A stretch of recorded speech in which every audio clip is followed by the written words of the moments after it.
was very casual. We were just kind of walking off the field, and he was like, "So what you gonna do?" I said, "I'm gonna come back next year." He was like, "Oh, okay, yeah, I'm excited. Let's go to Atlanta." And I was like, "Yes, sir. Let's make it happen."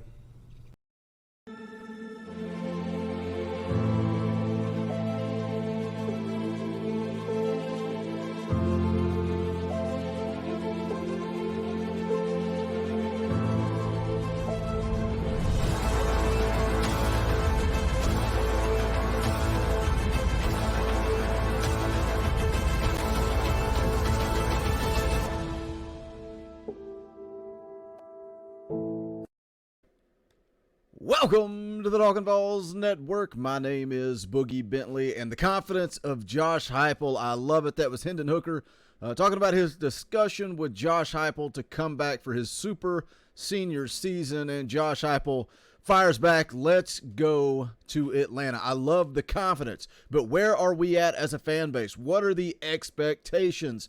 We're coming off of a 7-win season, which is absolutely fantastic for where this program was at just a year ago. Coming off of 3 wins, everybody that entered the transfer portal, we all know the story. What are the expectations? We going into this season, we were looking to win 6 games, get bowl eligible. That was the goal. I feel like this team has overachieved. They've overperformed, and now they pull in a top 10 to 15 recruiting class, depending on what recruiting website you look at.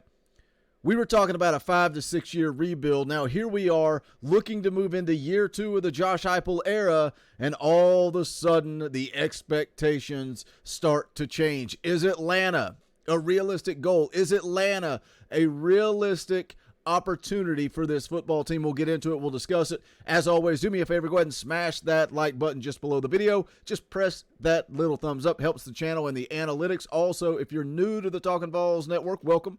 We're not experts. We're not insiders. We are fans just like you guys. If you enjoy what we do, go ahead and subscribe. Click that bell for notifications, and you won't miss out when we go live or when we drop new content. I also just wanted to say thank you. Thank you to everybody that showed up last night for the live stream as we kind of broke down the early signing day, but just a great time. You guys very generous. It's very humbling, and I just wanted to say thank you once again. Let's go ahead and jump into this article. This is over at Rocky Top Insider, written by Ryan Shumpert, how Josh Heupel reacted to Hendon Hooker returning for super senior season. The article says here, Tennessee star Hendon Hooker is returning for his super senior season. The quarterback announced Sunday afternoon. Hooker met with the media Tuesday and discussed what all went into his decision, who he talked to before, and what Josh Heupel had to say when he heard the news. According to the quarterback, Heupel reacted in his usual calm nature, but with excitement and confidence. This is the quote from Hendon Hooker. He said, "It was very casual. We were just kind of walking off the field." And he was like, "Yeah, what are you going to do?" Said, "I'm going to come back next year." And he said, "Oh, okay, yeah, I'm excited. Let's go to Atlanta." And I was like, "Yes, sir. Let's make it happen." So is Atlanta a realistic opportunity? Like I said, looking at the schedule, I like the way the schedule in 2022 sets up for Tennessee. I like the pieces of the puzzle that are coming back next season. You've got some big-time shoes to fill. You got to find a way to replace a guy like VAWLS Jones, a way to replace a guy like Javonte Payton, Alontae Taylor, Theo Jackson. There's a lot of talent you got to replace. We got a long way to go. Yes, Tennessee did a great job in the class of 22, bringing in a top 10 to 15 class. I expect it to only get better in the class of 23 and the class of 24. When Josh Heupel has an opportunity to put together a full recruiting class. All we heard about was how lazy of a recruiter that Josh Heupel is. That's not the case, and he proved it yesterday in the class of 22. But when you look at the schedule, very favorable. I like it. I like the way it sets up for Tennessee. As far as in conference, I'm going to start with that game on September the 24th against the Florida Gators. That game is circled on my calendar. It's time to turn the table against Billy Napier. Everybody is checking out of that program. They are in a similar situation to what Tennessee was in just a year ago. How does Billy Napier handle it? Will he be able to go into the portal and fill some holes there and patch together a football team? The article here goes on to say Heupel's expression of confidence is something he's shown quietly throughout his first season, but rarely amplifies due to his calm demeanor. The head coach's confidence showed up this season through his players. Bayless Jones Jr. said Tuesday that he was most proud of his team for never backing down from adversity and always believing they can win. That's a reflection of a head coach who coached that way all season. That includes playing a banged-up Hooker against Alabama and going for it on fourth down in the second half against Georgia, not playing for field goals to make the game close, but playing to win with touchdowns. That's something we've seen previous years. We saw Jeremy Pruitt do it. We saw Butch Jones do it. They didn't play to win. They played to not get blown out.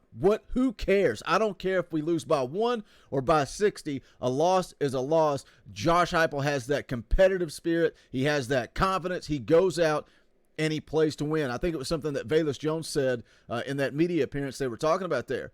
He said one of the most proud moments that he had was in the games like the Georgias and the Alabamas, when they got down, when they were trailing, when adversity hit, and he said nobody blinked an eye. He said they looked straight ahead and went and fought and competed.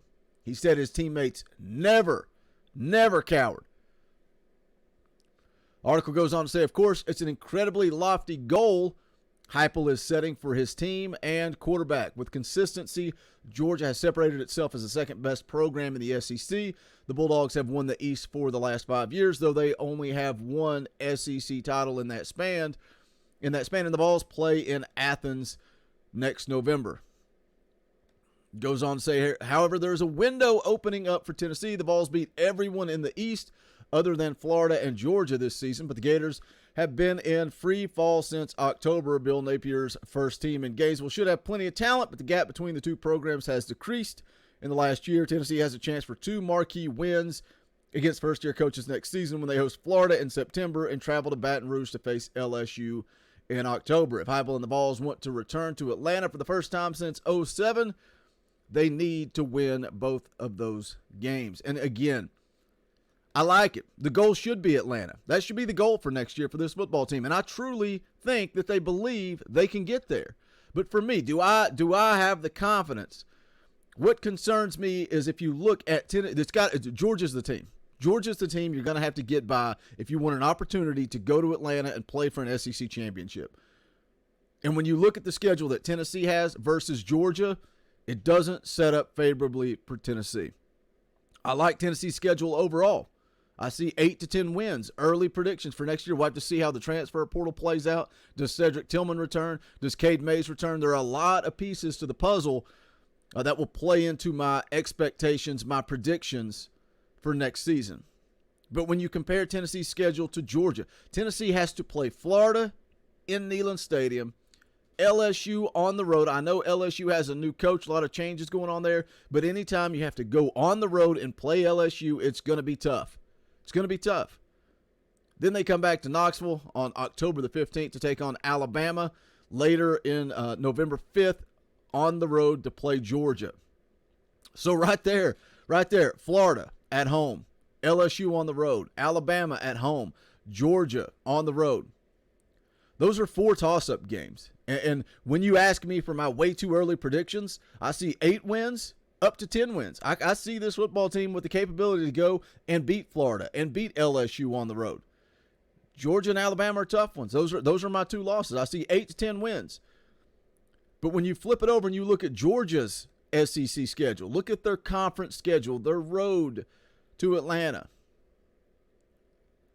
South Carolina, Missouri, Auburn at home, Vanderbilt, Florida on the road, Tennessee at home. They go on the road to take on Mississippi State and Kentucky.